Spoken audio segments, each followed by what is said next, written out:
Imagine a diet so extreme it sounds like a challenge. One rule. One food category. Animals only. No fruit, no vegetables, no grains, no sugar, no healthy snacks. Just meat, eggs, fish, and sometimes dairy. VO, online, people call it a miracle. Critics call it a medical disaster. So what is it really? Welcome to Strange Truth Studio, where we uncover the psychology behind the people and the science behind nature's strangest creatures. New videos every weekdays. If you love smart stories with cinematic visuals, hit subscribe and join the studio. Quick note, this video is educational, not medical advice. If you have diabetes, heart disease, kidney issues, gout, are pregnant, or use medications, talk to a qualified clinician before major diet changes. Extreme diets deserve real caution, not internet confidence. Let's define carnivore properly, because online it's used like one single diet. But it actually has levels, and those levels change the outcome. The basic version is simple. Animal foods only: beef, lamb, chicken, fish, eggs, fats like butter or ghee. Some people include dairy like hard cheese or yogurt. Others cut dairy completely. Most versions include water and salt, and many people keep coffee or tea. The stricter the version, the closer it becomes to meat, salt, water. That sounds simple, but it also means you've removed a lot of nutrients and food behaviors at the same time. Then there's the ultra-strict branch, often called the lion diet. That's usually ruminant meat, like beef or lamb, plus salt and water. No eggs, no dairy, no spices, no sauces. It's basically an elimination diet taken to the extreme. That's why carnivore often behaves like extreme keto. But keto usually keeps vegetables and fiber. Carnivore often removes both, which changes digestion and gut bacteria. People love the simplicity, no calorie tracking, no complicated recipes, fewer cravings. But here's the hidden truth. Carnivore doesn't automatically mean healthy. It depends on what you eat and how you do it. Steak and butter carnivore is different from salmon and eggs carnivore. Whole foods are different from processed meats. And those differences are exactly why two people can follow the same diet and get opposite results. Strange truth number 1. Carnivore isn't a tweak. It's a full reset. The question isn't just, does it work? The question is, work for what, for how long, and at what cost? Now, why do so many people swear carnivore changed their life? Because many of the benefits people report are believable, especially short-term. First, most people don't switch from a perfect diet. They switch from ultra-processed chaos. Sugary drinks, snacks, late-night takeout, constant grazing. Replacing that with steak and eggs removes a huge amount of junk automatically. That alone can improve hunger signals, sleep quality, and energy. Not because plants are toxic, but because processed food can hijack appetite and cravings. Second, protein is highly filling. Many people naturally eat fewer calories without trying. And when meals are repetitive, snacking becomes less interesting. Boring food can be a powerful tool. Third, the scale drops quickly early on. Less carbs means less glycogen and less water retention.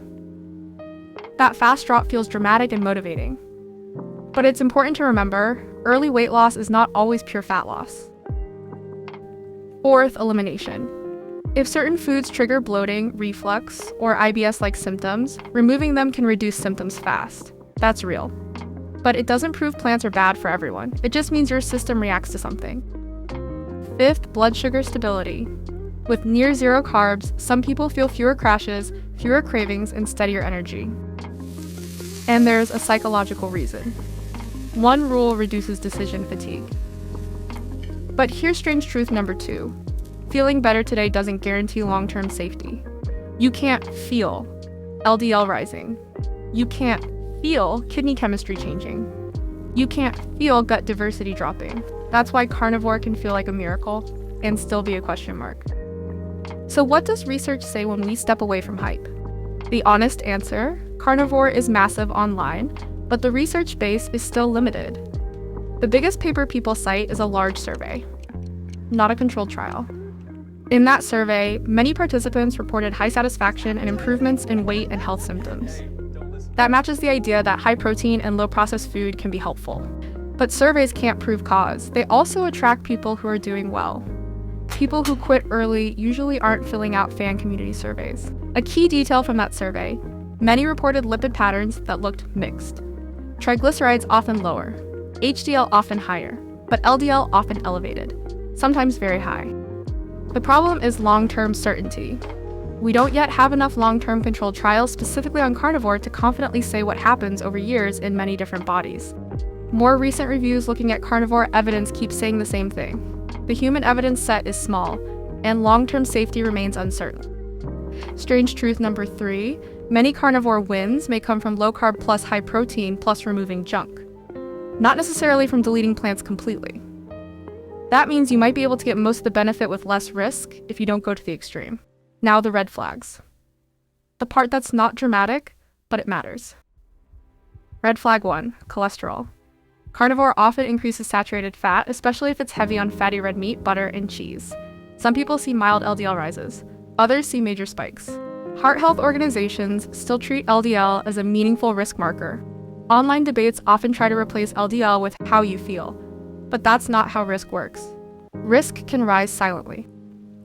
There are documented case reports of visible cholesterol deposits, xanthomas, after adopting a high-fat carnivore pattern. Not common, but real enough to be published. Red flag 2, the gut.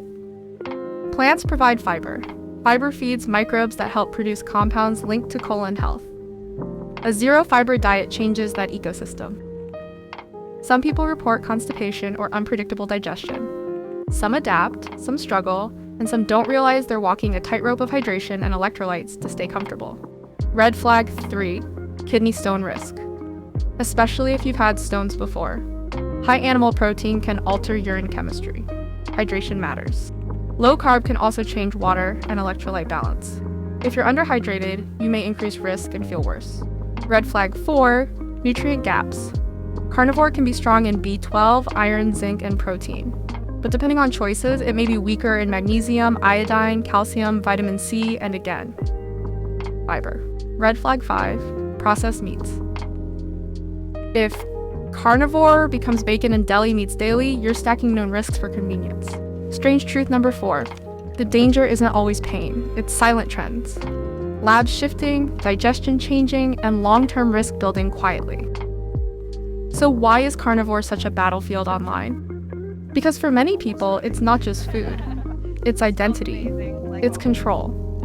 It's a tribe that finally feels like certainty. And when someone suffers for years, then feels better, they will defend the diet fiercely.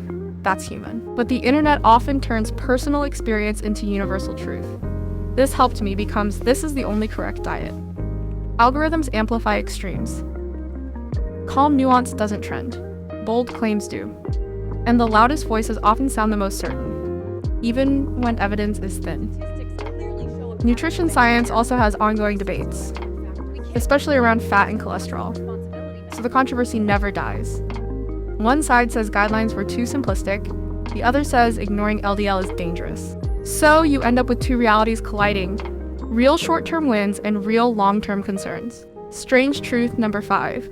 Carnivore survives as controversy because it lives in the gap between short-term experience and long-term certainty. If you're still curious, here's the safer way. Simple and practical. First, treat it like an experiment, not a permanent identity. Pick a time frame, like 30 days, and commit to measuring what changes.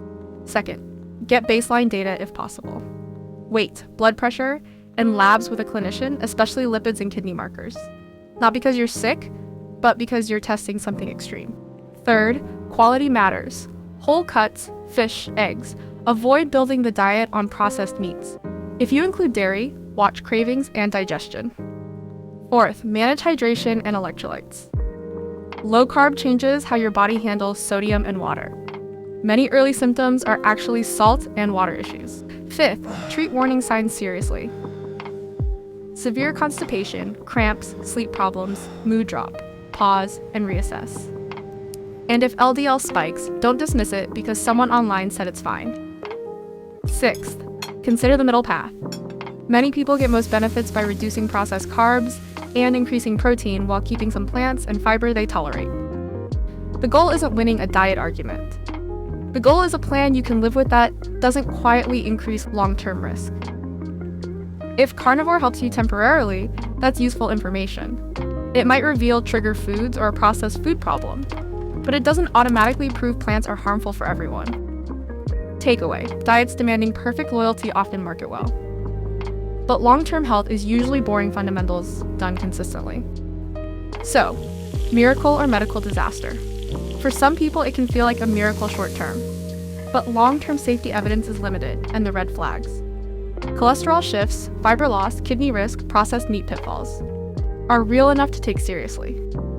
Like, subscribe and tell me. Would you try carnivore for 30 days if you had to track labs, not just feelings?